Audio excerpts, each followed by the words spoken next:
주어진 많은 일들이 너를 힘들게 하여도 삶 속에 만나는 많은 일들이 거칠 때 몰아쳐와도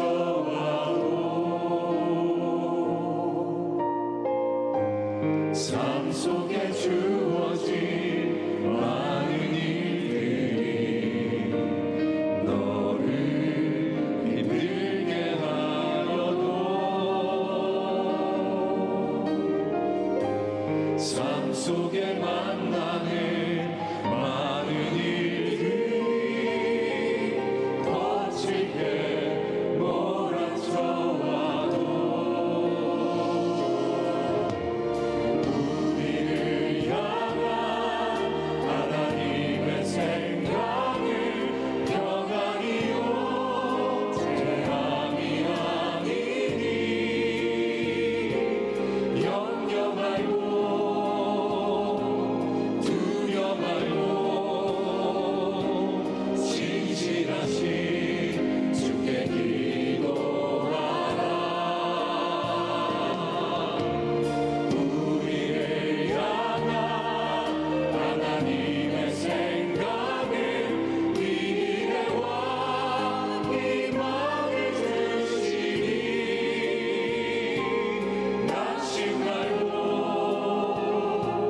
기도하라. 하나님 널 사랑하신다.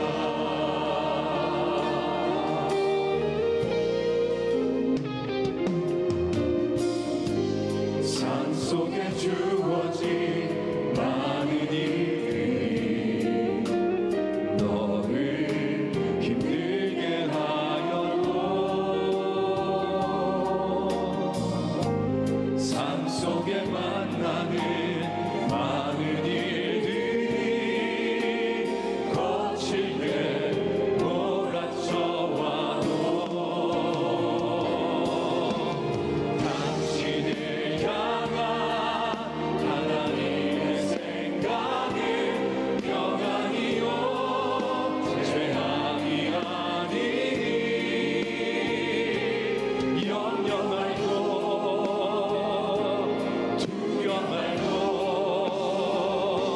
진실하신 주께 기도하라. 우리를 향한 하나님의 생각은 미래와 희망을 주시니 낙심 말고 기도하라. 하나님 널 사랑하신다. 우리를 향한 하나님의 생각은 평안이요 재앙이 아니니 염려 말고 두려 말고 진실하신 주께 기도하라. 우리를 향한 하나님의 생각은 미래와 희망을 주시니 낙심 말고 기도하라. 하나님 널 사랑하신다. 낙심 말고 기도하라. 하나님 널 사랑하신다.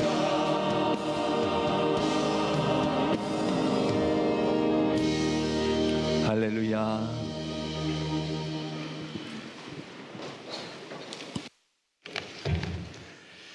영원한 통치자 되시는 하나님 아버지, 권세와 능력과 영광을 올려드립니다. 지난 한 주간 말씀의 능력으로 살게 하시고 거룩한 주일을 맞아 예배 자리에 나오게 하심을 감사드립니다. 찬송 중에 거하시는 주님, 저희들의 찬송으로 주님의 성전을 채우오니 높임을 받아 주시옵소서. 두 손 들어 주님의 보좌를 만들고 온맘 다해 경배하오니 십자가 앞에 세상적인 생각과 번잡한 마음, 삶의 무거운 짐들을 내려놓게 하시고 저희들을 긍휼히 여겨주셔서 오늘의 이 예배가 보여지는 예배가 아닌 마음으로 드려지는 예배 되게 도와주시옵소서. 저희가 어디에 있든지 주를 높이리오니 구름 날개 사이에 임하신 것처럼 지금 이 순간 저희들 위해 임하여 주셔서 저희들의 상한 심령을 예배의 평안과 말씀의 은혜로 충만하게 채워주시고 내가 만족하고 내가 원하는 예배가 아닌 하나님이 만족하시고 하나님이 원하시는 예배를 드릴 수 있도록 인도하여 주시옵소서. 사랑과 은혜 하나님, 오늘도 제 삶 속에 크고 작은 고난이 있음을 고백합니다. 질병과 아픔, 실패와 좌절, 관계 상처와 상실 속에서도 하나님께서 모든 것을 합력하여 선을 이루고 계심을 믿습니다. 주님, 때로 이해할 수 없는 고난 앞에서 낙심하고 주님을 원망할 때가 많습니다. 하지만 오늘 제 마음을 주께 맡기오니 이 모든 상황이 주님의 손안에 있음을 고백하게 하시고 모든 고난 속에서도 주님이 일하고 계심을 믿는 믿음을 허락해 주옵소서. 저희들의 연약함을 긍휼히 여겨주셔서 고난 속에서도 주님을 의지하며 담대히 살아가게 하옵소서. 몸과 마음이 지치고 힘들 때 성령께서 도와주시고 말할 수 없는 탄식으로 중보해 주옵소서. 질병과 연약함 속에서도 포기하지 않게 하시고 주님의 회복과 능력을 바라보게 하옵소서. 실패와 좌절 속에서도 소망을 잃지 않게 하시고 상실과 아픔 속에서도 주님의 위로와 평안을 체험하게 하옵소서. 저희들이 겪는 모든 고난 속에서도 믿음이 연단되고 주님의 성품이 빚어지며 더욱더 그리스도의 형상을 닮게 하심을 믿습니다. 이 모든 상황 속에서도 주님의 뜻이 이루어짐을 고백하게 하시고 감사와 찬양을 드리게 하옵소서. 주님의 사랑과 은혜를 신뢰하며 고난 속에서도 주님을 의지하는 믿음을 허락해 주옵소서. 주님, 예수 그리스도의 십자가를 바라보며 이 모든 고난이 결코 헛되지 않음을 믿습니다. 십자가에서 보여주신 주님의 사랑과 은혜처럼 제 삶 속 고난도 결국 주님의 선하신 계획 속에서 선으로 바뀌고 영광으로 이어지게 하옵소서. 이해할 수 없는 길일지라도 주님의 섭리를 믿고 맡기게 하시고 모든 상황 속에서 주님의 뜻이 이루어짐을 고백하게 하옵소서. 선교사님들을 위해 기도합니다. 낯선 문화와 언어 속에서도 복음을 담대히 전하게 하시고 영육의 강건함을 지켜주시며 현지인들과의 진정한 사랑의 교제로 하나 되게 하옵소서. 그들의 사역이 성령의 능력으로 열매 맺게 하시고 파송한 교회와도 든든히 연결되게 하옵소서. 주님, 저희도 선교의 동역자 되길 원합니다. 기도로, 물질로, 삶으로 선교에 동참하게 하시고 우리의 삶의 자리에서 땅끝까지 선교를 실천하는 작은 증인들 되게 하옵소서. 한국교회가 다시금 선교적 사명을 회복하게 하시고 모든 민족들이 주님을 찬송하는 그날이 속히 오게 하옵소서. 온 땅이 여호와의 영광을 인정하는 지식으로 충만하게 하리라 하신 약속을 붙듭니다. 모든 열방이 주 앞에 무릎 꿇고 모든 입술이 예수 그리스도를 주라 시인하는 그날이 속히 임하게 하옵소서. 오늘 말씀을 전하실 담임 목사님께 성령 충만을 허락하시고 말씀의 능력을 더하여 주시기를 간구합니다. 올 한 해 섬기신 총회 서기, 용천로의 부서기 직분을 잘 마무리하시도록 영육간의 지혜와 강건함을 허락해 주옵소서.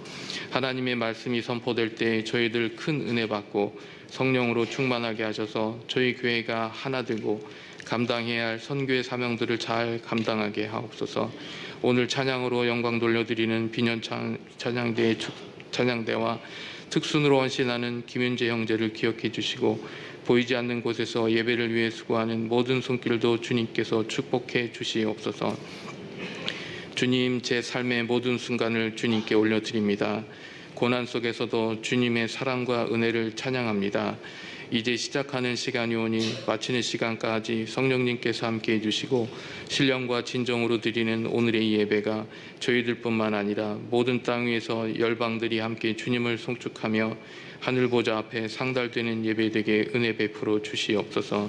이 모든 말씀 교회의 머리 되시며 모든 병자의 치유자 되시는 예수 그리스도의 이름으로 기도드리오며 이제는 주님이 가르쳐 주신 기도를 함께 드리오니 하늘에 계신 우리 아버지의 이름을 거룩하게 하시며 아버지의 나라가 오게 하시며 아버지의 뜻이 하늘에서와 같이 땅에서도 이루어지게 하소서. 오늘 우리에게 일용할 양식을 주시고 우리가 우리에게 잘못한 사람을 용서하여 준 것 같이 우리 죄를 용서하여 주시고 우리를 시험에 빠지지 않게 하시고 악에서 구하소서. 나라와 권능과 영광이 영원히 아버지의 것입니다. 아멘.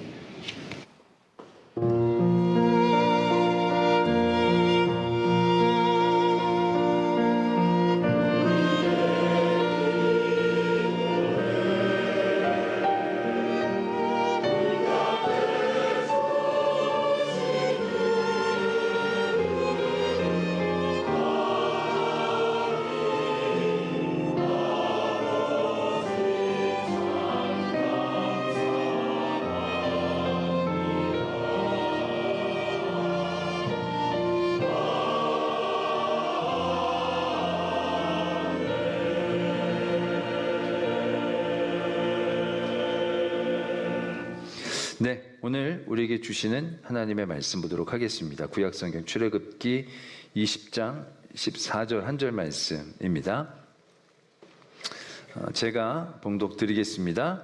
간음하지 말라. 아멘. 하나님의 말씀입니다. 이 시간 비전 찬양대가 하나님께 찬양으로 영광을 돌리겠습니다.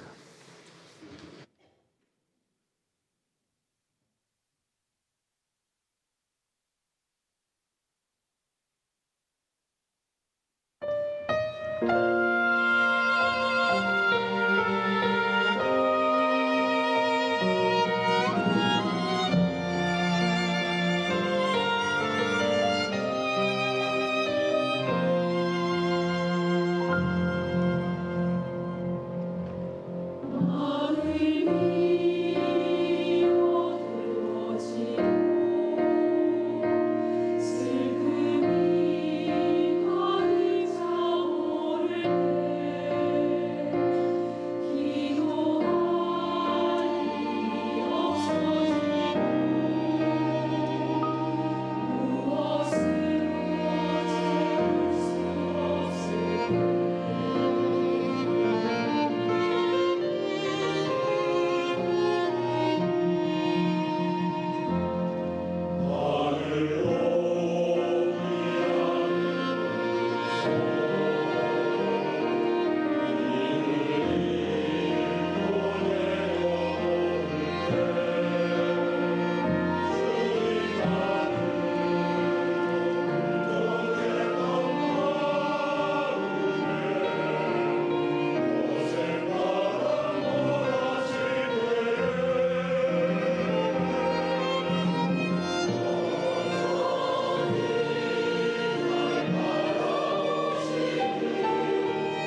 아멘. 네, 우리 비전 찬양대 귀한 찬양 감사를 드립니다. 말씀을 위해 함께 기도드리겠습니다. 사랑의 하나님 아버지, 오늘도 주의 귀한 말씀 들려주시면 감사합니다. 그 말씀으로 우리를 향한 하나님의 그 마음, 그 사랑의 깊이를 더욱더 깨닫는 은혜의 시간 되게 하여 주시옵소서. 우리가 가야 할 삶의 방향들, 이유들, 힘들, 주의 말씀을 통하여 얻는 귀한 시간 되게 하여 주시옵소서. 온전히 성령으로 인도해 주실 줄 믿사옵고 예수 그리스도의 이름으로 기도드립니다. 아멘. 네, 더도 말고 덜도 말고 한가위만 같아라고 얘기할 만한 아름답고 좋은 계절에 간음하지 말라라는 말씀을 전하는 것에 대해서 약간의 유감은 있습니다만 시기적으로는 맞지 않지만 우리의 삶에 너무나도 필요한 말씀임을 믿기에 오늘 또 이 말씀으로 하나님이 우리에게 주시고자 하시는 그 진심, 그 은혜의 일들을 한번 바라보고자 합니다. 저희 친구 목사님이 너무 피곤할 때 갑자기 소변을 봤더니 색깔이 좀 너무 이상하고 아파서 비뇨기과를 한번 찾아가야겠다 생각을 했답니다. 그 교회도 원래 비뇨기과 의사 선생님이 계시지만 아시다시피 좀 아는 사람한테 가기 어려운 아픔이라서 그냥 동네에 있는 병원을 찾아갔다고 합니다. 가서 이제 의사 선생님께 증상을 얘기하고 몇 가지 묻다가 갑자기 의사 선생님이 말씀을 멈추시니 빤히 보시더니 목사님 아니십니까? 이제 그러더라는 거예요.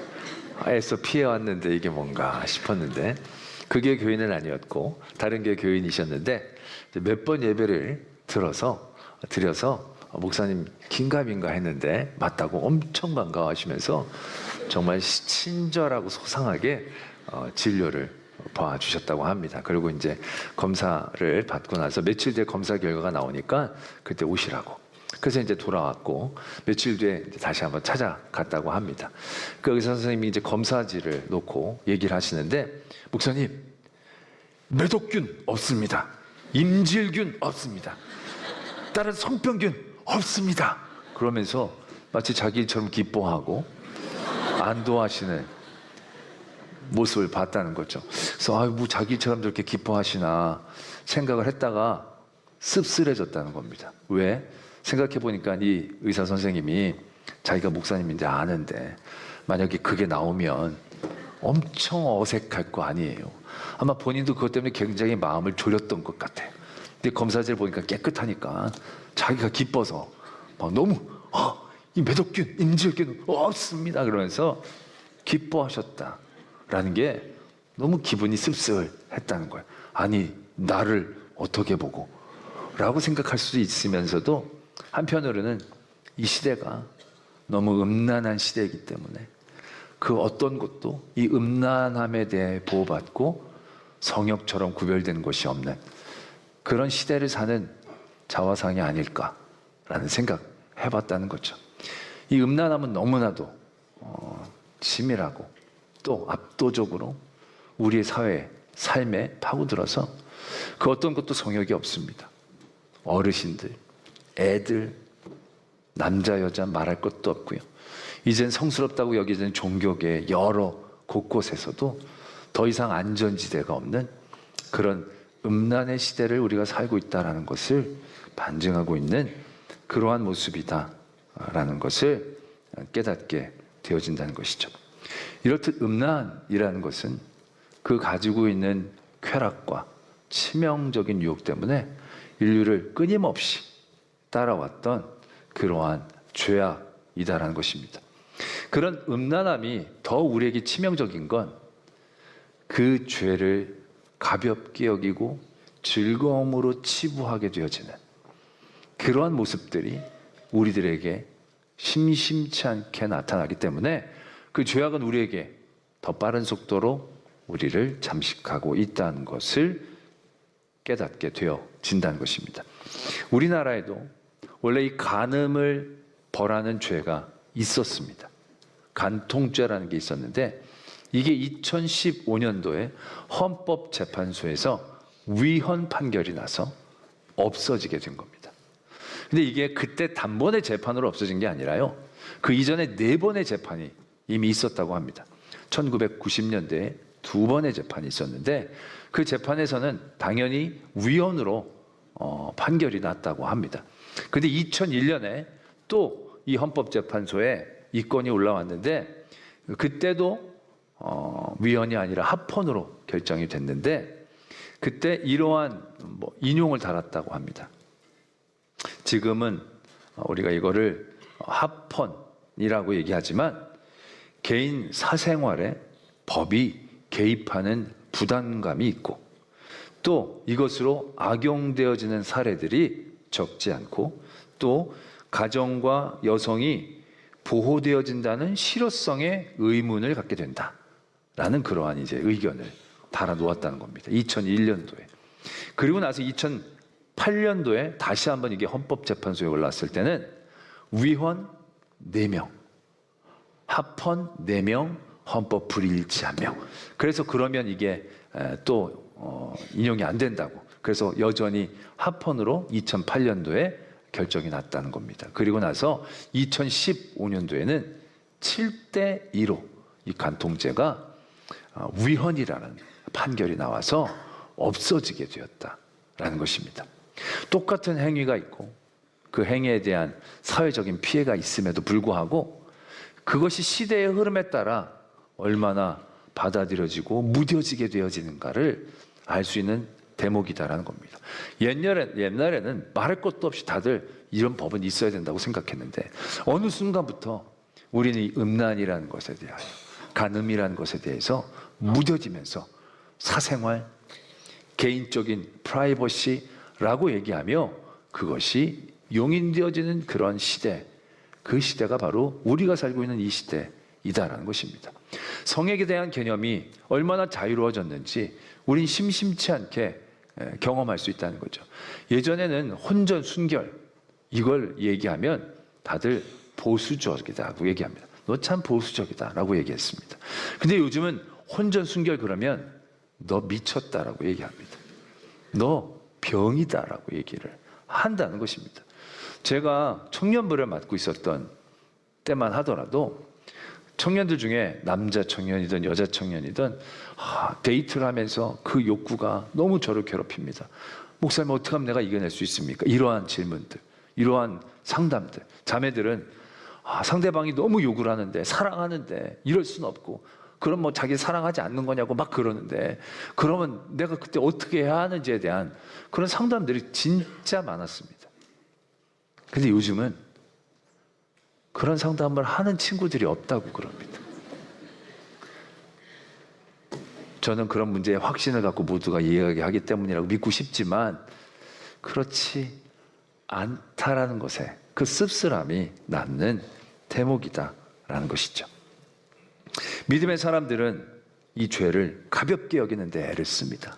믿음의 어떤 사람들은. 그러면서 이렇게 얘기를 하죠. 다윗도 그 하나님의 사람 다윗도 간음을 하지 않았느냐. 근데 하나님께서 다 용서해 주시고 또 귀하게 사용하시지 않았느냐. 호세아 선지자는 하나님이 아예 음란한 여인과 결혼하라고 하시지 않았느냐. 또 막달라 마리아는 어떤 여인이냐.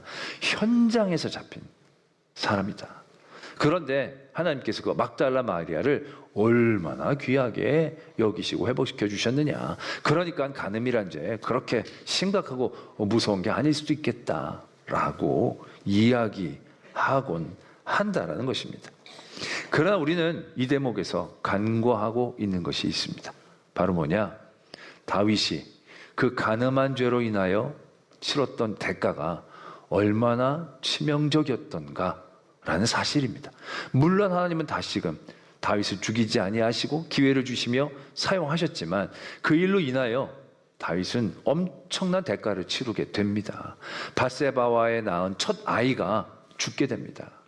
그리고 그 다음에 첫째 아들 암논이 자신의 또 다른 아들 압살롬에 의해서 살해를 당합니다. 그리고 압살롬은 도망갔다가 다시금 불러왔었을 때 그가 반역을 일으켜서 얼마나 많은 피를 흘리고 그도 죽게 되어지는지 그 일들로 통하여 다윗이 잃은 자녀들이 얼마나 많은지 자기가 아프고 자기가 죽는 게 차라리 낫지 자기의 죄 때문에 자녀가 죽게 되어지는 상황이 얼마나 고통스러웠을지 우리는 미루어 짐작할 수 있다라는 것입니다. 그것이 다윗이 숨기를 갖고 아무것도 아닌 일처럼 지내려고 했던 그 간음으로 인하여 그가 치른 대가. 하나님은 결코 그 죄를 가볍게 여기지 않으셨다라는 증거라는 것입니다. 호세아의 결혼도 마찬가지입니다. 고멜이 아무런 그런 큰 죄가 아니기 때문에 결혼하라고 한 게 아닙니다. 하나님은 고멜을 통하여 죄지은 이스라엘 민족을 대입시키셨습니다. 그리고 호세아를 통하여 그 음란한 여인을 품는 고통과 아픔에 대하여 우리에게 말하고 싶어 하셨다라는 얘기죠. 막달라 마리아는 어떻습니까? 막달라 마리아는 현행범으로 돌에 맞아 죽게 된 걸 예수님께서 구원해 주셨어요. 근데 단순히 예수님이 말로만 구원한 게 아니라는 거예요. 그 죄는 죽어야 되는 죄예요. 그러나 예수님은 그 여인을 그냥 보내셨어요.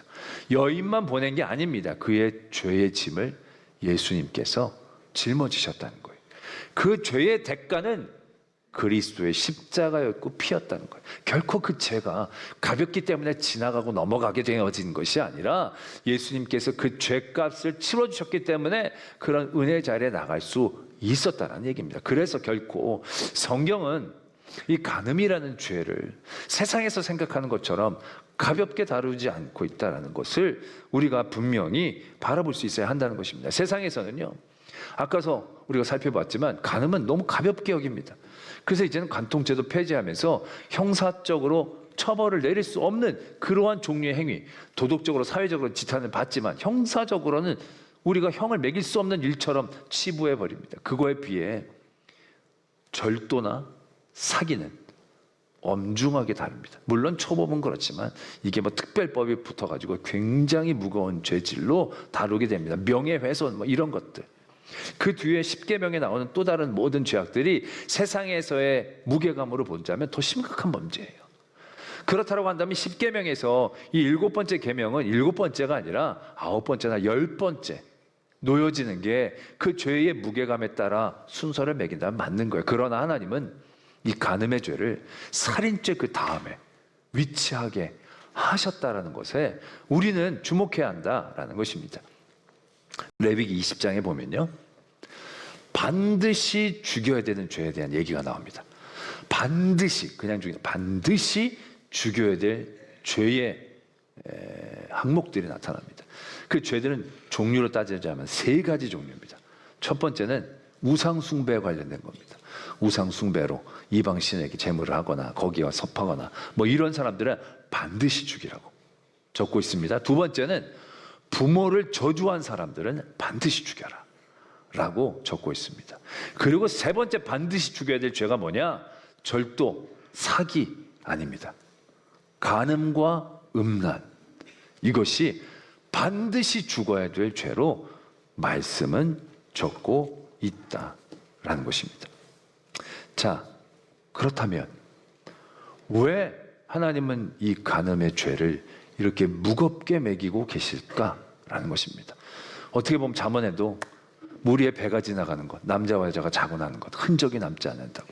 그냥 덮고 지나가면 우리 요즘 세상의 사람들이 원 나잇이라고, 그냥 하룻밤의 즐거움으로 치부하며 지나갈 수 있는 그런 많은 일들일 터인데, 그렇게 지나가면 세상 사람들은 거의 다 하는 것처럼 보여지는 그런 죄를 뛰어넘어 이제 일상처럼 다가오는 이 음란에 대한 모습들이 왜 다른 범죄에 비해서 이렇게 무겁도록 하나님은 처벌하시는가 라는 사실입니다.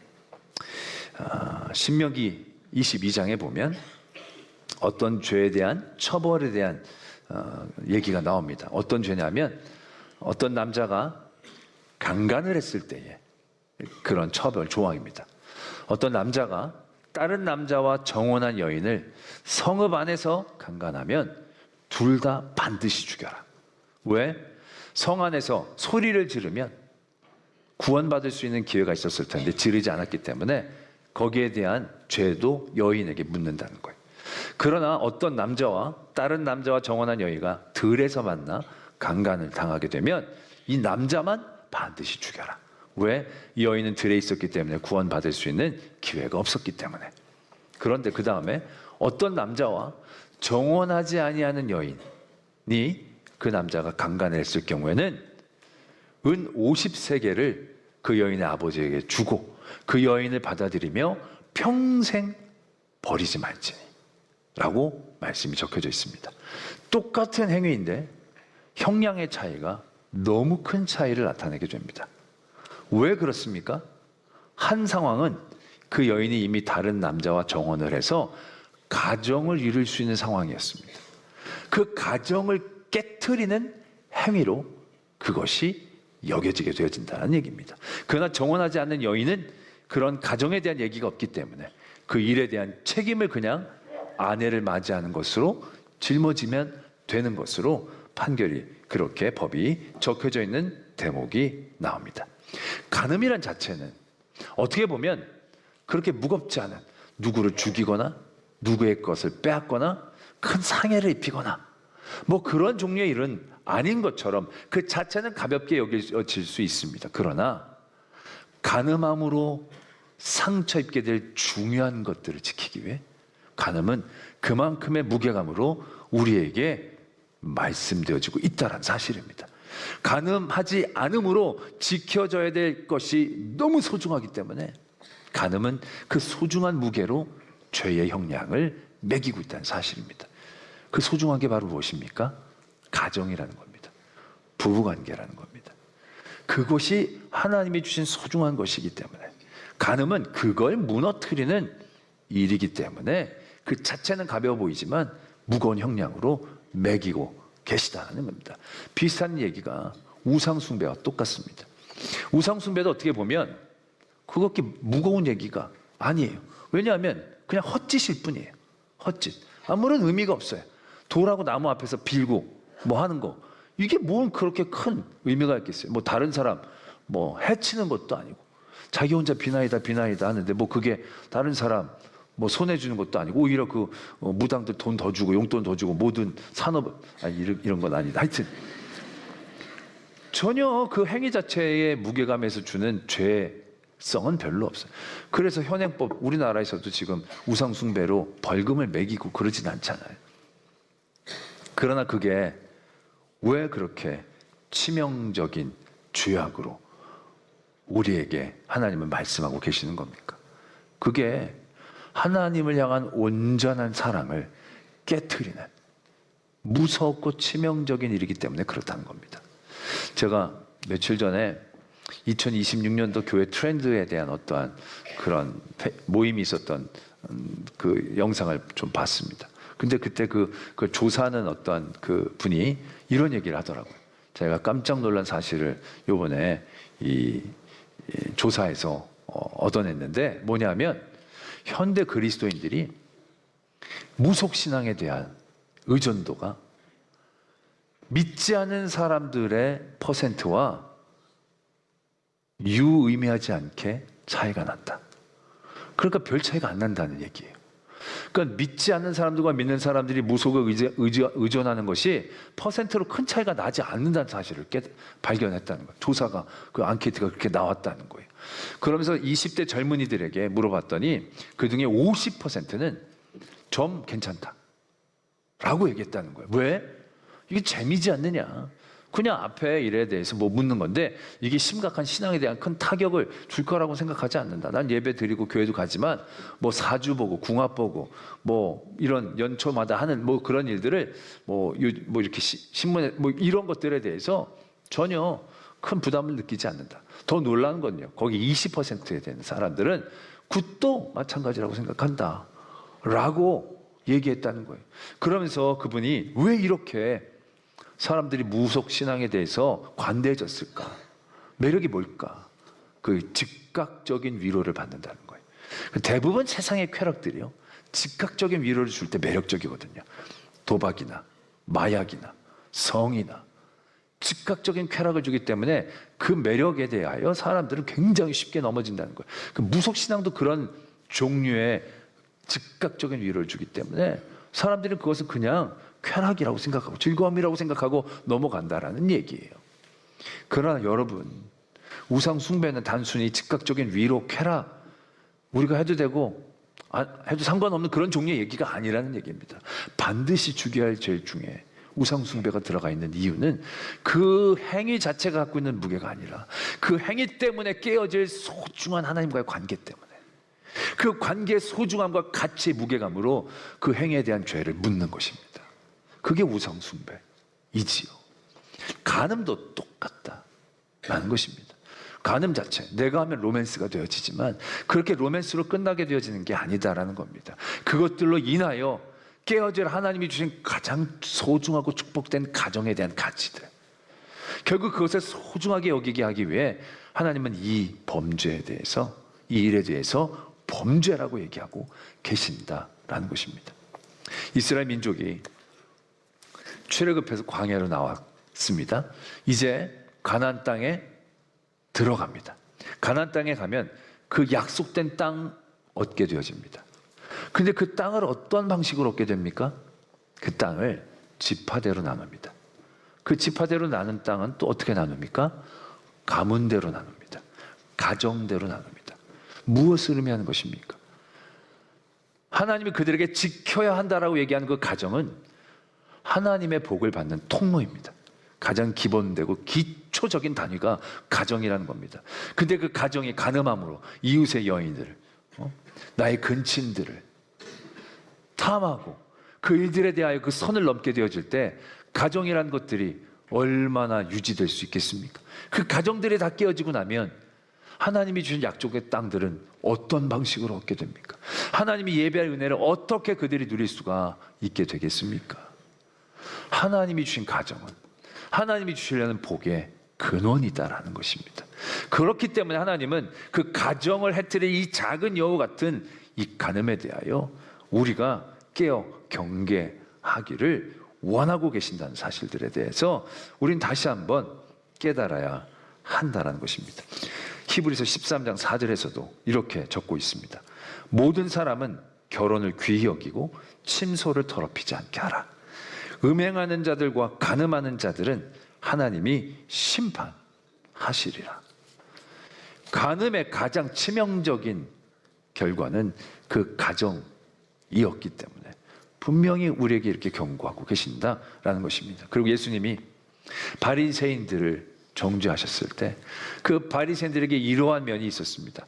원래 율법에 보면 이혼을 할 때는 이혼한 충분한 사유가 있을 때 이혼 증서를 여인에게 주고 이혼을 할 수 있게 했습니다. 왜? 그때는 그런 증서도 없이 그냥 막 버리려고 하니까 증서를 줘서 그 여인을 어떻게 하면 좀 보호하려는 그런 마음들이 있었기 때문에 율법이 그렇게 정했던 거죠. 근데 나중에 이 율법이 흐르면서 사람들이 어떻게 이 율법을 악용하느냐 하면 그때 힘을 갖고 있는 남성들이 자기의 마음에 들지 않고 마음이 바뀌고 단순 변심이 돼도 그냥 여인 아내에게 이혼 증서를 주고 내쫓는 경우들이 생기게 되었다는 얘기죠. 그 점에 대해서 예수님 말씀하시는 거예요. 그렇게 주어서 여인을 내보내는 그 남자는 간음한 것이다. 그렇게 증서를 받고 나아간 여인과 결혼하는 것도 간음하는 것이다. 아니 그냥 마음에 안 들어서 증서를 주고 여인을 내쫓았을 뿐인데 그게 왜 간음이 될 수 있습니까? 간음은 가정을 깨트리는 행위니까. 가정은 하나님이 주신 그 기본적이고 아름다운 복된 가정을 깨트리는 그 일 자체가 간음이니까 쫓아내는 생각만으로도 간음이다라는 것을 말씀하고 계신다는 거죠. 때문에 이 간음은요, 가정과 밀접하게 연결되어 있는 하나님 우리에게 주시는 최초의 공동체인 가정을 깨트리는 심각한 문제로 우리가 받아들이고 경계해야 한다라는 것으로 우리는 이 말씀을 받아들여야 한다라는 얘기입니다. 때문에 우리가 음란함으로 인한 그런 행위뿐만이 아니라 모든 가정에 소홀한 모든 그 일들도 어떻게 보면 같은 선상에서 간음이라고 얘기할 수 있는 겁니다. 하나님이 주신 아내를, 하나님이 주신 남편을, 하나님이 주신 가정을 최선을 다해 사랑하지 않는 모든 일들에 대하여 그 위기와 위험과 죄의 무게에 대해서 우리에게 경고하고 계신다라는 것이죠. 그렇다면 나는 지금 결혼 전이니까 그럼 이 7번째 계명에서는 꽤 자유로운 편이겠네요 생각할 수도 있을 것입니다. 물론 결혼하지 않았으니까 다른 여인의 내 아내 이런 부분에 대해서 충실하게 책임질 부분도 없으니까 어느 정도 일면 자유로울 수 있겠다 생각하게도 됩니다. 그러나 그렇지 않습니다. 마태복음 5장에 보면 예수님께서 이렇게 말씀하시죠. 또 간음하지 말라 하였다는 것을 너희가 들었으나 나는 너에게 이르노니 음욕을 품고 여자를 보는 자마다 마음에 이미 간음하였느니라 라고 말씀하고 계십니다. 이건 우리가 생각만 품어도 그것이 음란한 것이고 간음한 것이다, 생각조차 하지 말아야 된다라는 얘기를 들을 수 있지만, 이것이 시차적으로도 결혼하지 않는 모든 이들에게, 아직 책임질 일이 없는 그들일지라도 여인을 바라보는 일들이 하나님이 주신 반려자나 배필이 아니라 음욕으로 바라보는 그런 음란함 가운데의 마음이 더럽혀지고 오염되어지기 시작했다면 이미 그건 간음과 같은 선상에 있다는 것을 의미한다는 거죠. 결혼하지 않았지만 이미 그런 마음으로 보는 그런 마음의 병을 갖게 되어진다는 것은 이미 온전한 가정을 이루기 어려운, 그 하나님의 축복된 가정들을 누리기 힘든 상황 가운데 처하게 되어지는 것으로 이해되어지기도 한다는 것입니다. 때문에 예수님은 이렇게 말씀하시죠. 만일 너의 오른 눈이 너로 실족하게 하거든 빼어내버리라. 내 백체 중 하나가 없어지고 온몸이 지옥에 던져지지 않는 것이 유익하다. 정말 말이 그렇잖아요. 우리가 온전한 몸을 다 가지고 있지만 그것 때문에 죄지어서 지옥에 떨어지는 것보다는 눈 하나는 없지만 천국에 가는 게 훨씬 좋지 않으십니까? 그것도 마음에는 안 드시는 것 같지만 따지고 보면 이거에 비하면 이게 훨씬 좋죠. 이건 뭐 그렇게 빼고 가라는 얘기가 아니라 그 일에 대하여 결코 가볍게 여기지 말라라는 얘기죠. 그 일에 대하여 굉장한 경계심으로 깨어 있기를 도전하고 계신다는 겁니다. 작은 여유가 허무는 담처럼 처음엔 한 입, 한 부분 무너지는 것처럼 내가 내 인생 가운데서 그렇게 중요한 부분이 아닌 것처럼 보여지지만 이건 굉장한 심각한 치매의 시작이다라는 것을 인식해야 한다는 거죠. 요즘 세상에 음란한 것들이 얼마나 많이 쏟아져 있습니까? 그냥 크게 애쓰지 않아도 우리가 몇 번의 클릭만으로도 우리가 얼마나 많이 음란한 것에 노출되어 있습니까? 그것들을 당연하게 보고 그것들을 당연하게 소비하는 이 시대 가운데에서 우리가 그것들에 대해서 무뎌지면 안 된다라는 것이죠. 눈을 빼는 각오와 작정과 심각성으로 그런 모든 부분들에 대하여 우리가 깨어 있어야 한다라는 얘기죠. 저도 나이를 먹으면서 좋은 게 바로 이겁니다. 옛날에 비해 음란함에 대하여 별로 휘둘리지 않게 되어진다. 전 빨리 늙었으면 좋겠습니다.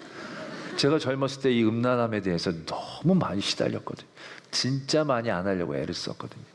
그런데 정말로 그 유혹은 정말로 치명적이고 압도적이었습니다.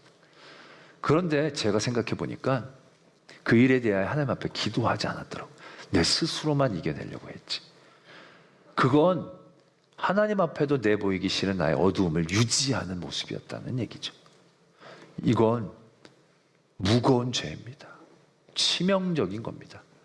그렇기 때문에 우리 힘만으로는 절대 이길 수가 없습니다. 그래서 그 부분에 대하여 하나님 앞에 간절히 기도해야 하는 것입니다. 세상의 유혹은요, 우리의 힘으로는 절대 끊을 수 없습니다. 술, 담배, 마약, 성.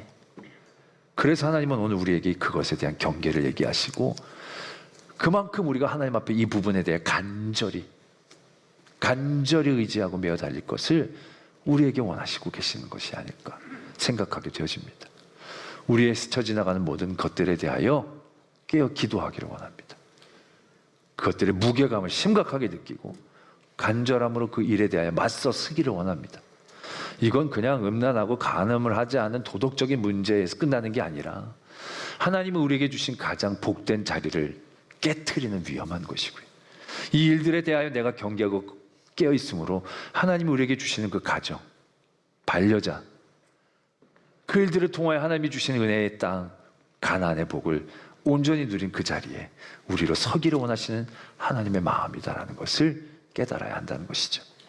오늘 우리에게 주시는 이 7번째 계명으로 우리는 깨어 하나님이 주신 복된 우리의 가정과 우리 사랑하는 반려자들과 은혜의 가나안 땅에 얻어 들어갈 수 있는 그 삶의 자리를 지켜낼 수 있는 저와 여러분들이 되어지기를 도전합니다. 기도하겠습니다. 오늘 말씀을 생각하시면서 세상에서 다 하고 있다고 죄가 안 되는 건 아닙니다. 세상에서 가볍게 여긴다고 하나님도 가볍게 여기는 건 아닙니다. 우리가 세상의 기준과 잣대로 이 문제를 다루지 않게 하시고 하나님이 말씀하시는 그 무게감으로 하나님 앞에 처절하게 간절하게 그 일에 맞서 하나님을 붙잡고 의지하며 이겨내기를 소망합니다. 그러한 기도의 제목으로 하나님 앞에 나가겠습니다. 사랑의 하나님 아버지, 세상의 많은 유혹들, 미혹함들, 그 일들에 대하여 우리들 연약합니다. 이겨낼 수 없습니다. 하나님 그 일에 대해 늘 기도하게 하여 주시고 깨어있게 하시고 하나님 앞에 늘 붙잡히게 하여 주시옵소서. 저희들 연약합니다. 하나님의 도움 없이는 안 됩니다. 아버지 하나님 하여 주시고 지켜주실 때 앞으로도 이 모든 가늠에 대하여 깨어 기도 하나님이 주신 아름다운 가정을 지켜내고 또 하나님 앞에 나가는 저희들 되게 해 주시옵소서. 세상은 교회와 가정을 무너뜨려 합니다. 가정을 무너뜨리기 위해 음란함으로 우리를 휘두릅니다. 그 모든 음란의 시대 가운데 하나님 우리의 주신 소중한 복된 가정을 지켜낼 수 있도록 깨어 있게 하시고 세상에 작게 보이는 그 모든 일들에 대하여 담대하게 또 강력하게 맞서설 수 있는 저희들 되게 하여 주시옵소서. 믿사오며 예수 그리스도의 이름으로 기도드립니다. 아멘.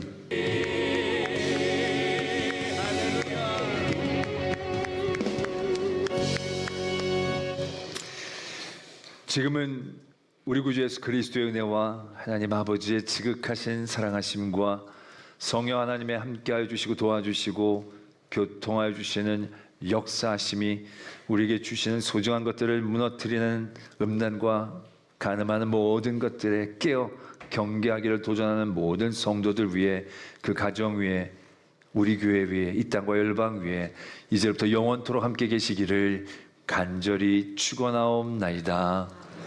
아멘.